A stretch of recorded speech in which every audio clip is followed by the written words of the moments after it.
آج میں تمہیں ایک ایسے گناہ کے بارے میں بتاؤں گی جسے آج کی دنیا ماڈرن ہونا اور آزادی کہتی ہے۔ لوگ کہتے ہیں یہ میری مرضی ہے، لیکن اصل میں یہ 4000 سال پرانا ایسا عذاب ہے جس نے پوری کی پوری بستی کا نام و نشان مٹا دیا تھا۔ ردا، کہیں تم اس معاملے کی بات تو نہیں کر رہی ہو جیسے آج کل لوگ پرائیڈ یا LGBTQ کہتے ہیں، جہاں لڑکے لڑکوں کے ساتھ اور لڑکیاں لڑکیوں کے ساتھ رشتے بناتے ہیں؟ آج کل تو اگر کوئی اس کے خلاف بولے تو اسے نیرو مائنڈڈ کہہ دیا جاتا ہے۔ لوگ کہتے ہیں کہ یہ تو انسان کا حق ہے، اس میں آزادی ہے اور یہی ترقی ہے۔ کیا یہ واقعی اتنا بڑا گناہ ہے؟ زویا، آزادی اور حق کے نام پر اللہ کی بنائی ہوئی فطرت کو بدل دینا ترقی نہیں بلکہ تباہی ہے۔ آج جو چیز ہمیں نئی اور ماڈرن لگ رہی ہے، دراصل یہ حضرت ابراہیم علیہ السلام کے دور کا سب سے گھنونا گناہ تھا، اور اس کا انجام اتنا خوفناک تھا کہ آج بھی دنیا اسے دیکھ کر کانپ جاتی ہے۔ سنو اس وقت کیا ہوا تھا۔ حضرت لوط علیہ السلام حضرت ابراہیم علیہ السلام کے بھتیجے تھے۔ جب حضرت ابراہیم علیہ السلام نے ہجرت کی تو حضرت لوط بھی ان کے ساتھ تھے۔ اللہ تعالیٰ نے حضرت لوط علیہ السلام کو نبی بنا کر سدوم نام کی بستی کی طرف بھیجا۔ سدوم کے لوگ ایک ایسی بے حیائی اور گناہ میں مبتلا تھے جو ان سے پہلے دنیا میں کسی نے نہیں کیا تھا۔ وہ عورتوں کو چھوڑ کر اپنی نفسانی خواہشات مردوں کے ساتھ پوری کرتے تھے اور راہ چلتے مسافروں کو لوٹتے تھے۔ حضرت لوط علیہ السلام نے انہیں بہت سمجھایا، اللہ کے عذاب سے ڈرایا اور کہا کہ اللہ کی فطرت سے بغاوت مت کرو، لیکن وہ قوم اتنی اندھی ہو چکی تھی کہ انہوں نے الٹے حضرت لوط کو ہی بستی سے نکال دینے کی دھمکی دی۔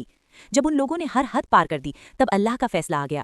اللہ نے اپنے فرشتوں کو زمین پر بھیجا۔ عذاب نازل کرنے سے پہلے وہ فرشتے انسانی شکل میں حضرت ابراہیم علیہ السلام کے پاس گئے اور انہیں بڑھاپے میں ایک اور بیٹے حضرت اسحاق علیہ السلام کی خوشخبری یعنی بشارت سنائی۔ اس کے بعد وہ فرشتے بے حد خوبصورت نوجوانوں کی شکل میں حضرت لوط علیہ السلام کے پاس سدوم پہنچے۔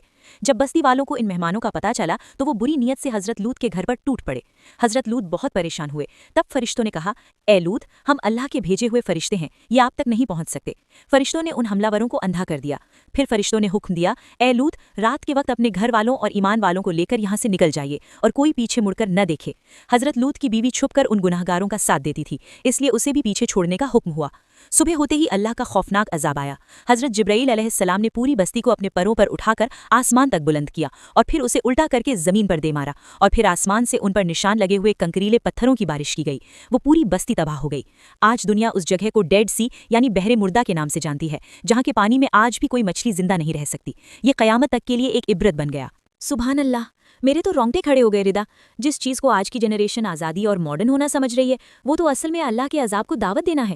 یہ سچ ہے کہ جب انسان اللہ کی بنائی ہوئی فطرت کو بدلتا ہے تو معاشرہ آباد نہیں بلکہ برباد ہو جاتا ہے۔ بالکل زویا، کامیابی اللہ کے بنائے ہوئے نظام پر چلنے میں ہے، نہ کہ اپنی خواہشوں کا غلام بننے میں۔